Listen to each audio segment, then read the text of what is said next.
Hello, I'm Penny Thornton and welcome to my astrology channel. On this particular video, I'm going to be talking about the full moon in Leo, which takes place on the 28th of January, but I'm also going to be talking about a lot of other things.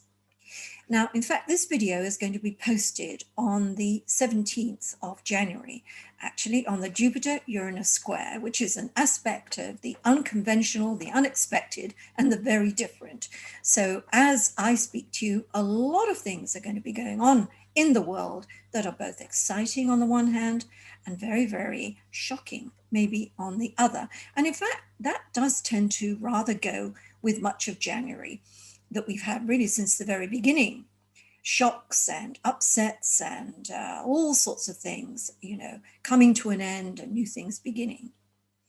Now, when I've been talking on other videos, especially my monthly videos and on my website, I've talked about new chapters coming about through difficult circumstances. And I mean that right the way across the board, whether we're talking about countries and nations and the events in those different nations, or whether it's in our own lives as well. And the whole of January is like that. And when we come to the very end of January with this full moon, this is the end of the month, well, 3 or 4 days before the end of the month, it's like the curtain is coming down on one of the stormiest periods for the world for a very, very long time. But once that curtain has come down, it's going to go up on a new act, a new stage, and things are going to be different. We're going to be working towards the new and the different from really perhaps middle of February onwards. So let me talk about this full moon first of all, then I'll rewind and go back to what else is going on. The full moon in Leo is an important full moon. It's not a supermoon, it's not an eclipse, but what it is that it is opposed to the planet Jupiter, mighty Jupiter. In fact, the sun is conjunct Jupiter, the moon opposed to those two at the time. And so that is a very creative and opportunity bringing, growth oriented, majestic almost kind of influence. It does offer a lot of hope. And I mean that just in general terms. And it certainly has the capacity to bring us all an opportunity and to operate in a climate of success. That's looking at it at its very positive level. All full moons are about endings, and we have that theme of closure and completion. And so, as I just said, we're not only at the end of a month, but the end of a very, very stormy period for humanity. But there have been a lot of other things that have ended, not least the Trump administration and the new administration beginning on the 20th of January. And I'm going to come back and look at that. This full moon, of course, very important for Leos and Aquarians. And we need to look at the cycle of this full moon. The new moon that began the cycle 6 months ago on the 19th of August completes it on the 28th of January. So you may be able to see how these two periods of time are connected. Events that happened in that mid to late August period may be reaching fruition as we come to the end of January. And that's particularly easy to see with relationships. You may begin a relationship or have begun a relationship in that August period, and you're going to see how far you've come with that as we reach the end of January. Is it going to move on to the next stage, or is it really run its course? That's one of the easiest ways to look at how these bookends work of the new moon, full moon cycle. But we're also looking at this full moon, which is at 9 degrees 6 minutes of Leo, the fact that it is very close to the fixed star Aurelius Australis. And that's a really powerful fixed star. It is of the nature of Sun and Mars, so we have a combative element to it. And certainly, if we look at the beginning of January, how combative that was, and periodically through the months, we can see that in a way it's a very fitting full moon. Now, the other interesting thing about this full moon, or rather the fixed star, is that it is also called mare, mare end. And so this is about donkeys, and one of the ancient societies saw it as two donkeys. And of course, what do we have as a symbol of the Democratic Party but a donkey?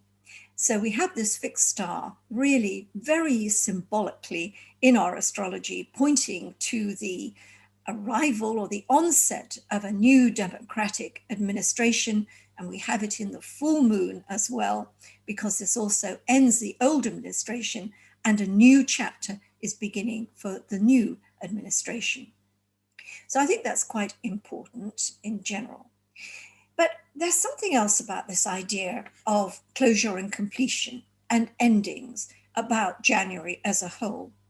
And that is because the shadow cycle of both Saturn and Pluto are completed in this month. Saturn on the 3rd of January and Pluto on the 24th of January.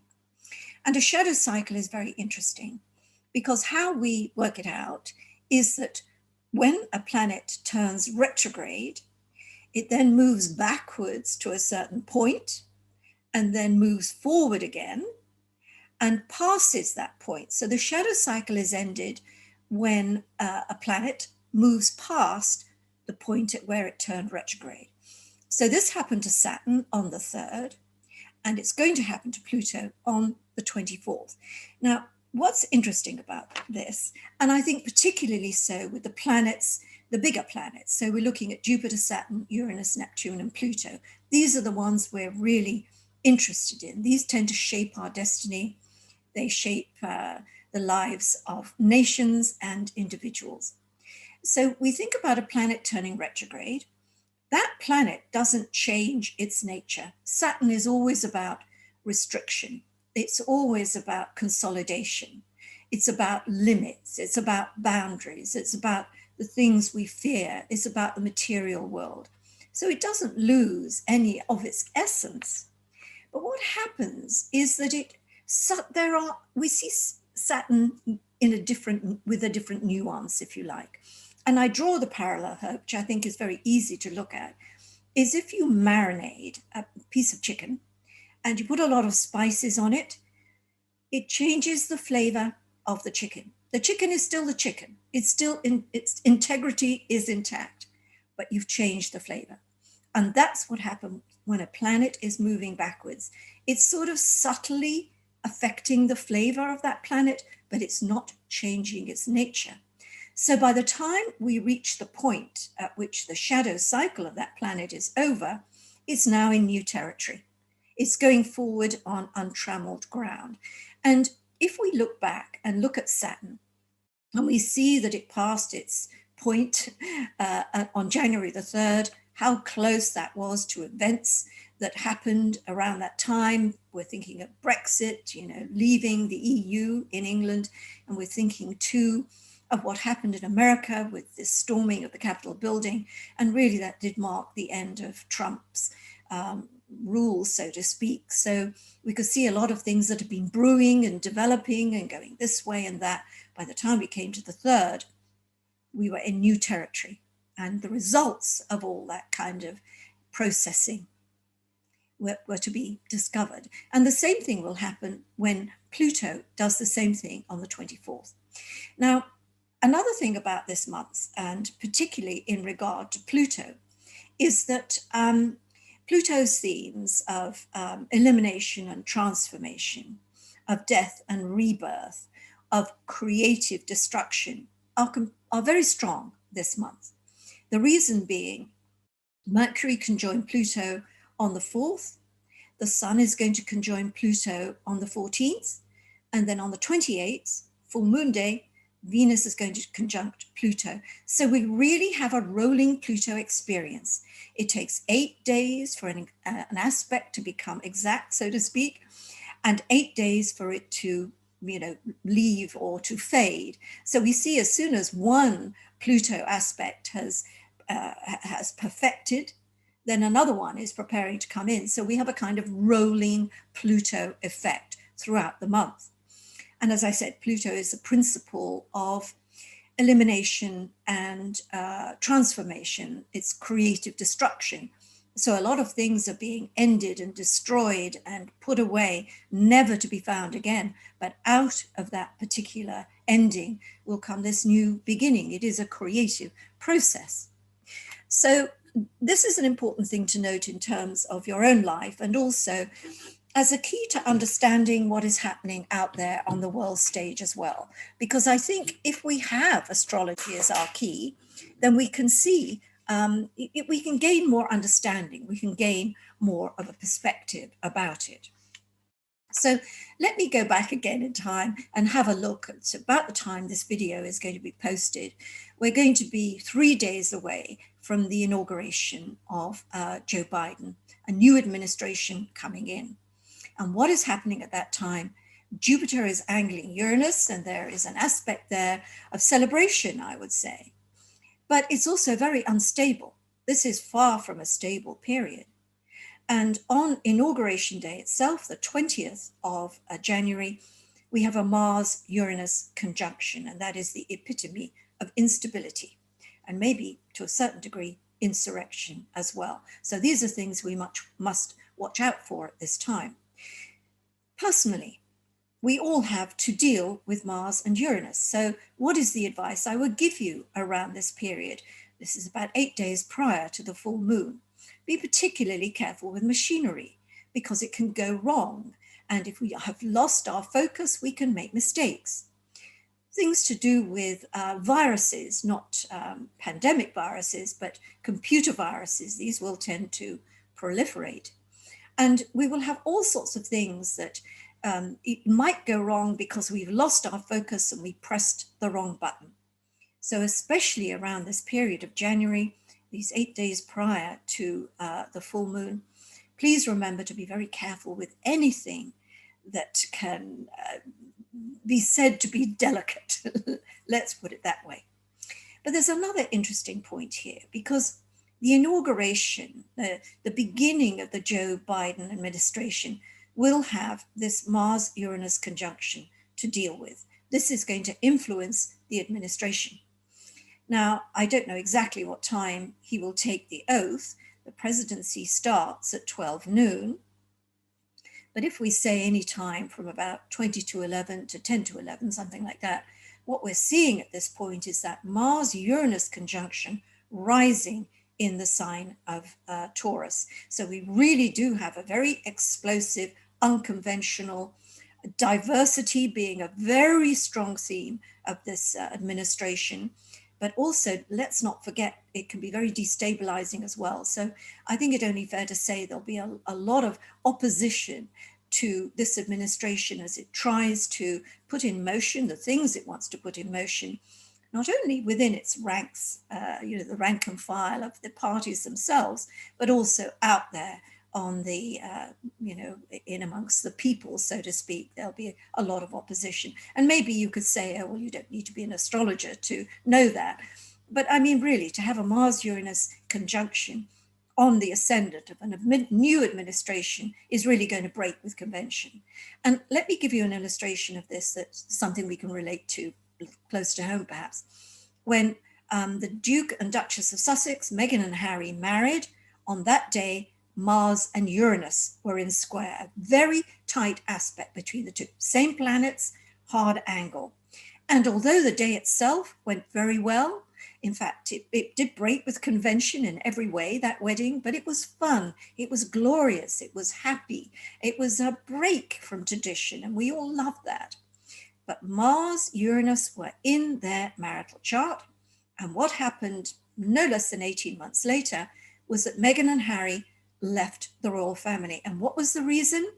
The reason was they found trying to be themselves and live the royal lives they wanted, to be the couple they wanted, and a diverse couple at that, were incompatible with the royal firm. They came up against too many blocks and difficulties, and so they left. And we have to look at Mars and Uranus in the sense that this is about liberation. Mars and Uranus always want to be liberated.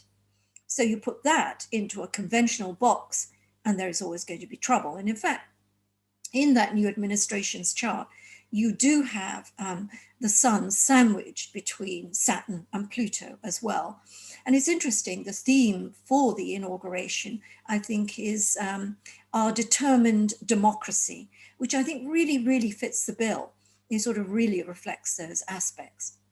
So let's move on a little bit from that point. Remember, that's the 20th, and it will mark a point of, for all of us, there will be changes in our lives around that time. And I'll refer to those when we get a little bit further on. But also, as we go forward, we see the sun conjoining Saturn, we see the sun squaring Uranus, we see the sun conjoining Jupiter, which of course is on the full moon day, and of course Venus meeting up with Pluto. So just because we get past the 20th of January and we all breathe a sigh of relief and say, oh, I thought this was going to be so volatile, and look, the sun is out, everything is perfect, how great is life? This would be a false dawn, because we still have a very, very choppy period to go through, right through till the very end of the month. Now, the other thing I think that's very expressive of this period around the full moon, from the middle of the month to the very end of the month, is something that's going to put its mark on the whole of 2021. And that is the aspect between Saturn and Uranus. If we think about 2020, the signature, the astrological signature on that year was the Saturn-Pluto conjunction and the Saturn-Pluto-Jupiter triple, conjunction. And so many things came out of that. Life completely changed for all of us. And of course, we have still with us the effects of the pandemic.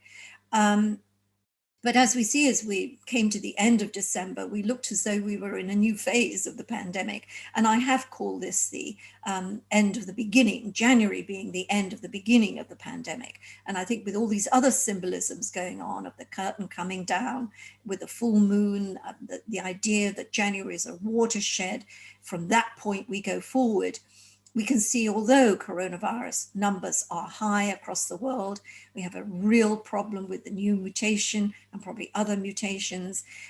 We are still at the end of the beginning, and we are moving forward from that point. And the idea of Saturn and Uranus being very strong in this particular year is that we have, let's take those two principles. We look at Saturn for containment and consolidation, for tradition, for things being as they should be. And we look at Uranus for liberation, diversity, the unconventional, the new. And we see that tug of war between these two principles going on. And we see that very clearly throughout January, because Saturn and Uranus are very closely angled. And by the middle of February, they'll be reaching their first square, as we call it. So we're getting there, and we're seeing this idea of, everything changing but being held back. And it's explosive, but at the same time, it's creating new territory for us to go in, although it may be difficult to see. And I think that's really, in a way, how I want to end this video, because I think it's very important that although I talk about these influences and what they mean in terms of world events, and I put pictures to the words, if you like, by picking on certain events, they're all, it happens to all of us. We're reflecting the planetary alignments in our own individual ways. So even if we're not facing revolution or ends of administrations and new administrations coming in, even if we can't sort of think about how that is in our own personal terms, there are things that are running out of road in our lives. There are things we can't do anymore. And we can't do them because of the virus, or because we've lost our job, or because of a relationship has gone belly up, or all sorts of things have happened. Our finances have got us into a pickle. And so we are facing endings and the old that we can't go back to. But there is a new future. And that's what we have to focus on. We have to focus on the fact that life, as we know it, may have ended in some regard. But new avenues come from that point. The thing is, of course, they're not there yet. And we can't see where one event is leading to the good event that will follow. What we have to know and have to understand is that it is a process of becoming. As we leave one era behind, and we're certainly doing that with the sun in Aquarius, the sun moving into Aquarius on the 19th, joining up with Mercury and Jupiter and Saturn, all this, these steps, this quartet of planetary bodies in the sign of Aquarius, helping us adjust or move into that new era. It isn't there ready and waiting for us. We have to make it, and we make it in our own lives with our own intelligence and our own spirit and our own expanded consciousness and awareness. We create this new world. That's what we're doing, each one of us. But of course, we're seeing it manifest as well out in the world on the very big events that happen to different countries and different groups of people. So I am insanely hopeful about the future. Maybe I should drop that word insane, because I'm not insane, but I am very hopeful. And that hope, I think, must keep us all going, because these are difficult times. We are witnessing, and we are going to witness some very difficult things. But out of that will come our new way forward, and we must go forward in hope and strength with our hearts strong. So thank you for watching my video, and I hope you get to enjoy others that I have, the monthlies, and of course all my writings and audios on my website. Bye for now.